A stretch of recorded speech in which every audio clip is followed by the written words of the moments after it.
Sneakers and Cleats, the podcast.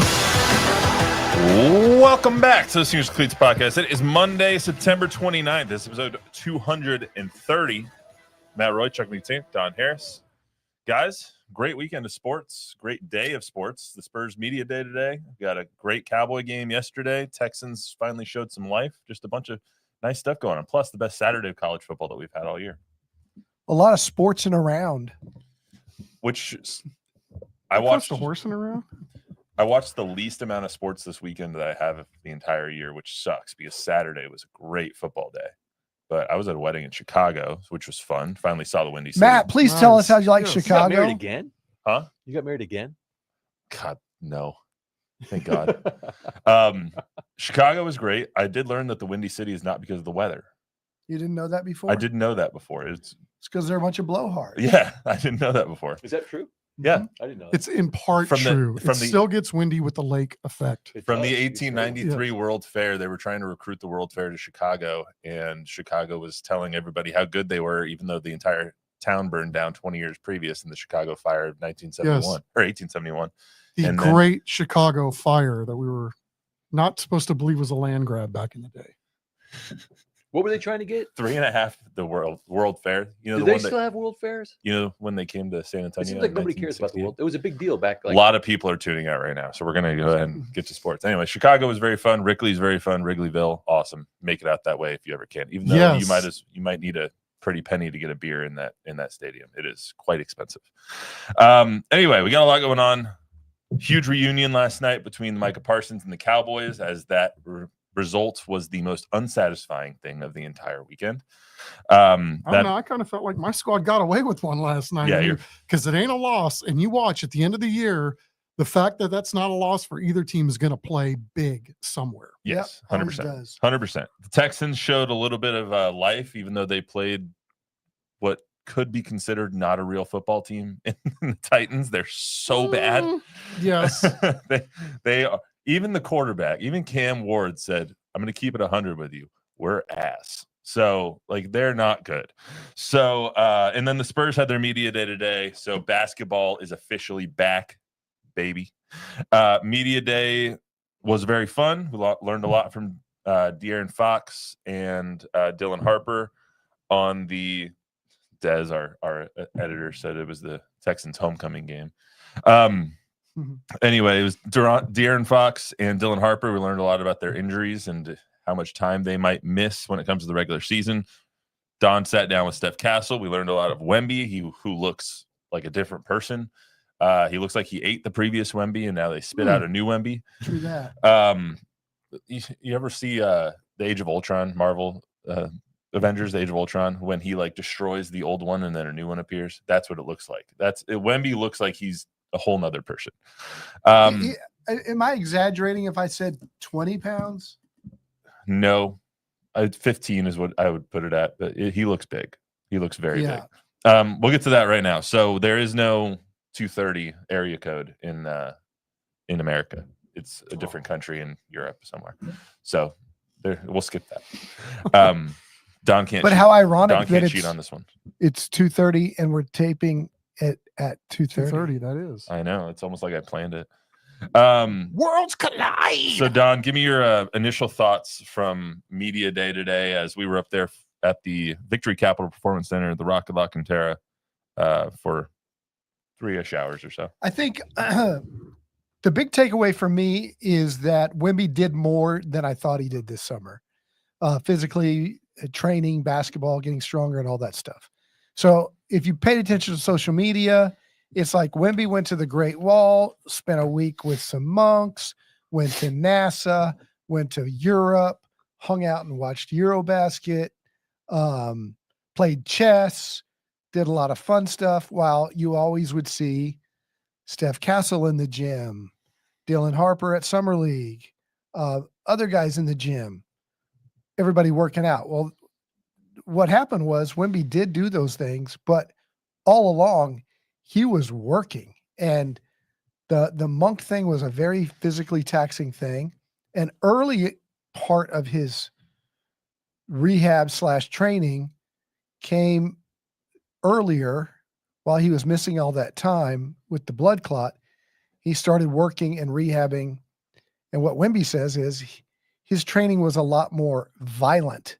Like in the past, he would ride the bike, he would be on the treadmill, those kind of things to get in better conditioning, cardiovascular shape. This time he was actually on the court with coaches, taking elbows. It was an going through- intriguing word choice. Yeah. Violent. Yeah. Yeah. It was very, I thought it was telling. Yeah, because I think, and again, there's a lot of secrecy involved in his injury. I'm not going to pretend to know exactly what his injury was, but we know it was in the right shoulder, and we know that it was a blood clot. And so I would think when doctors tell you there's no chance of this recurring because we fixed it, then it takes some confidence to go out and know that, right? Because he had symptoms. He had tingling, he had numbness, he had all those things. So those are gone now. But in order to gain confidence that you can play, I think he went out there and took a beating on that shoulder and just to get some confidence that it's not going to reoccur. Yeah, and he said a couple of times today there's no thought about it at all anymore. He's moving forward. He doesn't have those thoughts in his head of trying to re-aggravate it or anything like that. He said that past months ago, and he's just been full steam ahead. This is what he said when asked about his body transformation, which is painfully apparent as soon as you see him. So I did a lot, of pure mass, first of all, but you should ask the medical staff that are like all the scans and stuff. But of course, I've added muscle mass. And my training this summer, I mean, it was brutal. It's been months. The first part of it was first like coming back and rehabbing and getting my abilities back. And after that, it was just so much developing, And I've spent, I can assure you nobody has trained like I did this summer.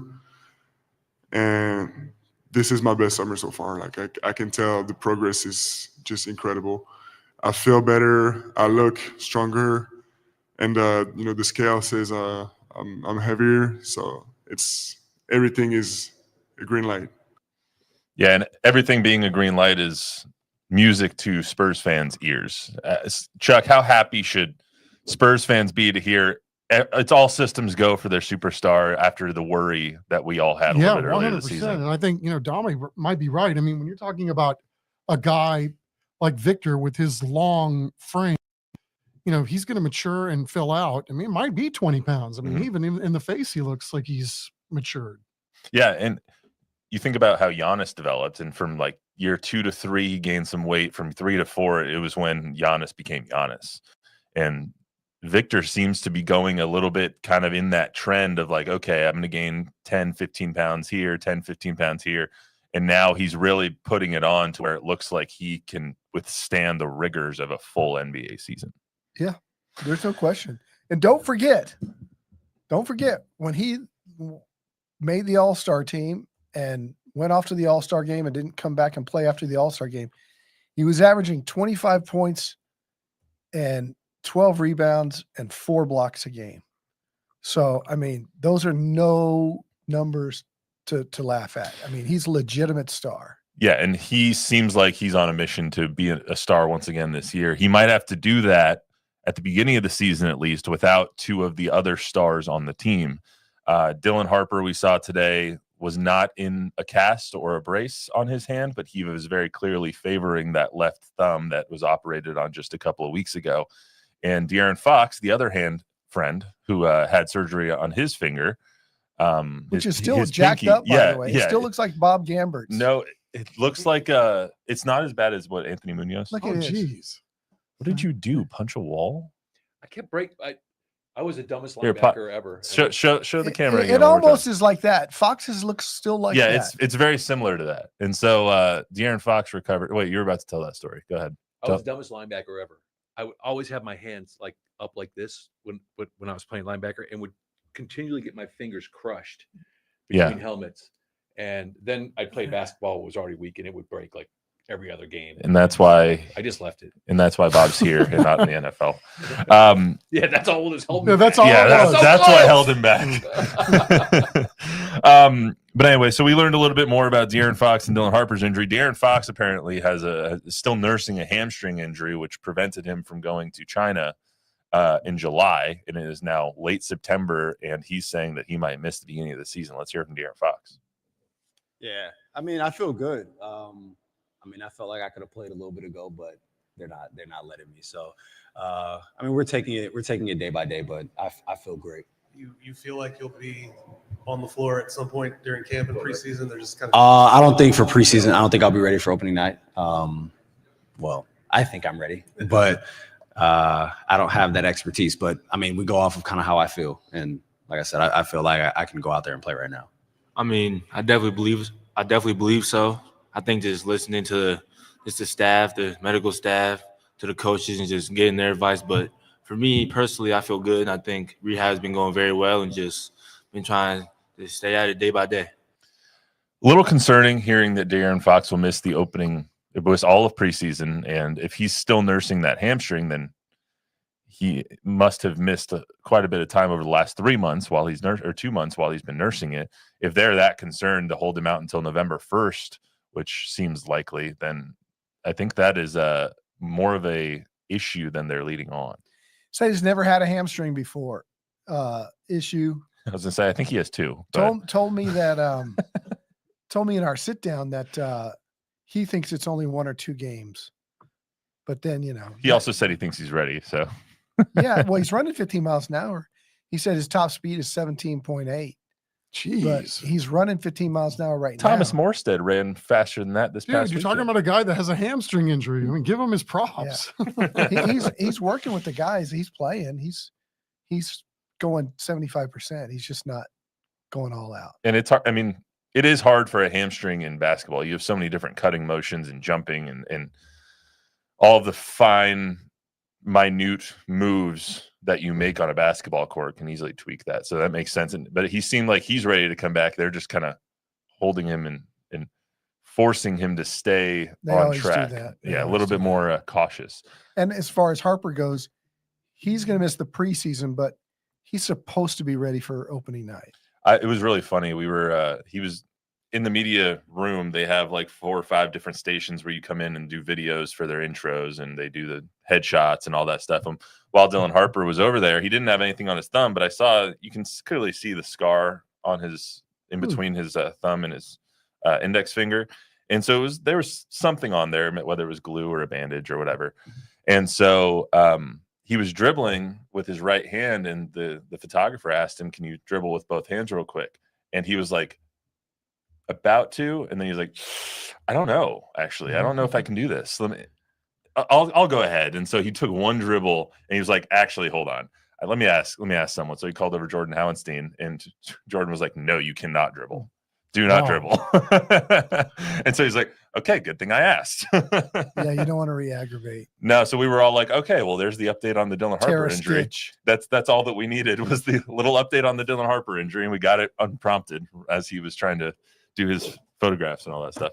Last thing on the Spurs, when you listen to everybody today, whether it was Jeremy Sohan, whether it was Keldon Johnson or Wemby or Mitch Johnson, and also I'm making a concerted effort to get Jeremy's name right this year. I've pronounced it wrong my entire life.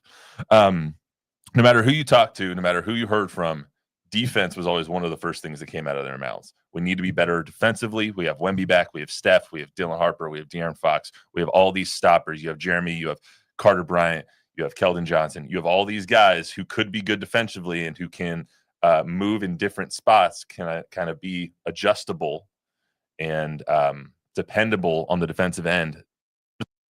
Is their biggest area of emphasis. Yeah, and they hired Sean Sweeney from the Mavericks, who is known around the league as like the anti-Matt Eberflus of defensive coordinators for basketball. Doesn't play any zone. Correct. And he's come up with various ball pressure schemes.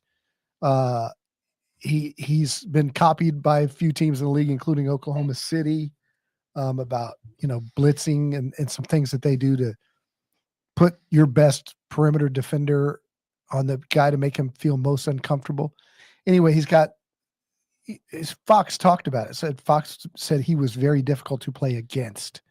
When I was in Sacramento, I had to go against Sean Sweeney defenses, and I always had a lot of respect for him because he made it very difficult. And he's brought that here this summer. He's going to be the associate head coach. And with Wemby and Castle and Devin and the length that they have. Oh, yeah. I forgot Devin. I think they think that's where they should put their emphasis. The other thing I'd like to mention is Steph Castle is going to be an all-star. I don't know that it's even going to take 4 or 5 years. And I would tell Spurs fans right now that there's a very good chance that by the end of this season, he's the second best player on this team, ahead of Fox. He's been that good this summer from everything that I hear. When I talked to him today, he said he comes into open gym wanting to dominate and be the best player on the court, including Wemby. If you're on my team, we're going to win, and I'm going to be the best player on our team. He's that confident, and from everything I hear, he is showing it. If I told you that there was 3 all-stars on this team right now this season, would that surprise you? Yeah, I don't think he's there yet. Okay. That was what I wanted. But I think he could be by the end of the season. So I think when what I've gathered today is there's very real reason to be optimistic if you're a Spurs fan. That 50 wins. That's what Fox said. That's what Fox said? To me, yeah. I didn't hear that part. Yeah. He goes, I think 44 to 46 is what people are going to say, and I think those are our expectations. He goes, I think we can win 50. There you go. That was my next question. So I hope to see it. Very hard, though, in the West. Amen. Man, I hope to see it. Amen. Anything from before we move on to the Cowboys? A few comments. Our good friend Tom Guerrero is in the house. He says, hello, boys. And he says that Wemby is eating tacos now. That's one of the reasons for it. Space Invaders is saying 45 to 48 wins. And our good friend Robert Smith, his comment is, I'm thinking the Spurs should get 45 wins, be the 7th seed, and be out of the playoffs in the second round. That would be a successful season. Very much so. Yeah. Yeah, you get 45 wins. Stop the streak. I will take 45 wins and a play-in appearance. Amen. Top 8 in the Amen. top 8 seed in the West and 45 wins. Amen. I think that's very doable. 100%. 100%. I think in some Spurs fans' mind that would be a disappointment, but I don't think that would be a disappointment at all. You get 45 to 46 wins, 45 to 50. You get 6 to 8 seed in the West. Perfect season. Perfectly reasonable season, I should say. Very much so. All right, let's get to the Cowboys here. So yesterday, under all of the minutia of the Micah coming back to Dallas and the Packers visiting, and the Packers have never lost in Jerry World and blah, blah, blah, blah, blah. There was a football game that actually took place. And it looked horrible for the first quarter and a half. It looked amazing for the first quarter and a half. Okay, depending on what vision, right, what sight or what perspective you're looking at, it looked horrible for the Cowboys for the first quarter and a half. They're down 13-zip. The Packers are about to kick their extra point. It gets blocked and taken the other way, and so it's 13-2, a score you don't see every day. 3-point swing, right? 3-point swing, ball game, and then, difference in the game. That's right. It was the difference in the game. I mean, it multiple times would have played out differently if had that not happened. And then they start to get a little bit of momentum. The Cowboys do, and you get a touchdown before the half, and then you get a turnover, and you get another touchdown before the half, and then you come out after halftime, and you have the ball, and you're able to get down there and get a field goal, and it kind of changed the perspective on everything in that game. However, God, the defense is horrible. The defense is just so bad that every time the Packers had it, you were like, okay, well, the Cowboys offense is going to have to go back out there and score again because there's no way that they're getting a stop. Oh, that's what the Packers defense was saying. Please bail us out too. I mean, it was a dreadful performance by both defenses, or tip your cap to both offenses because both offenses played well last night. Yeah, and the end result was the most unsatisfying word in sports, which is tie. 40-40 was the final. It was really close to the Packers pulling a Mike McCarthy and ending that game on what would have been the final play, which was a shot into the end zone, and then it ends up falling incomplete with had to have been less than a second left. Kidding. Like that ball seemed to hang in the air for long enough, and it must have hit with like a tenth of a second left on the ground, giving the Packers I thought they would review that long enough to kick a game-tying field goal. What were they doing? That's a very good question. What were they doing? They were taking all the time in the world. There was no as urgency. if there was another quarter of football or beyond left to play, right? Yeah. Or if when they had they a timeout burned their or last timeout, they should have had 2 plays called in the huddle. Mm-hmm. And basically your downs be damned. Like if you get a short they did, get up and spike the next ball. They were damn lucky to get out of there. If that ball gets deflected up or goes any further than what it did, they don't even have a chance to win the game. I can't believe I saw what I was watching last night. It was that bad. If Jack Sanborn just turns around and hits it up into the air or holds it, or grabs it, the game's over. You win. It was face guarding, by the way. No, I think they were just playing Tampa 2, and he was really trying not to get beat deep. When they lined up to take the snap, I was 100% sure that he was going to spike it. No, they lined up for the snap. Me and Richard were like, "This is the last play of the game." There was 6. They hiked it with 6 seconds left. Oh my God! 6 seconds. Yeah, on that particular play, yes, they couldn't have spiked it because it was 4th down. No, it was third. It was third down on that last play. You're right. They could have spiked it because they kicked it off. But when he got tackled, I think it was Wilson, to number 23, the running back in the flat. When he gets tackled for a loss, there was 23 seconds left. Fire drill, and they don't know what play it is. They don't know what they're running. It was ridiculous. You saw Jordan Love look at the sideline like, "What do you want us to do?" That should have been a conversation when you took the timeout before the play. 100%. But I mean, that whole lead-in, the way they were managing that clock, it was if they were thinking that there was going to be an extended period of time that they had to play with. That whole drive was completely mismanaged from the get-go. Look, once they kick the field goal, and that's where I thought Dallas was going to lose right there. Once they kick the field goal, it's they're losing. 100%. You needed to score right there. And then they were willy-nilly just taking their time the whole time. And it's you got that one timeout. You cannot go further without now having a second plan for stopping the clock, right? Yeah. And they didn't. It was really, really I remember managed. with 1:52 left, they were inside the 2-minute warning. They were running plays. And I think I even said it to Matt. I said, man, they are taking their sweet time here. And I looked at you and I was like, there's plenty of time. They know that they're going to score anyway. It doesn't really matter. And then it kept ticking down. And I was like, do they know that there's not a second overtime? It didn't look good. But anyway, the result was a 40-40 tie. Everybody's happy. Scorigami. Or not. It was the first time in NFL history that a game has ended in a 40-40 tie. Also the first time in NFL history that the home team has scored 40 points and not turned the ball over and not won the game. So you can look at this a couple of different ways. But we just mention though that even though it didn't turn it over, that the Cowboys are idiots. Leah Fowle's late hit was moronic. Yeah, they have offensive linemen that jump. The Cowboys would have a 15-yard. The interception by Diggs overruled because it was all of the big plays were all overruled. of the big 20-yard plus plays were nullified because of dumb, stupid penalties. Let's hear from the guys after the game on what they felt like when they saw that it was a tie. I'm so proud of our guys' fight, but golly, I wanted them to get that win.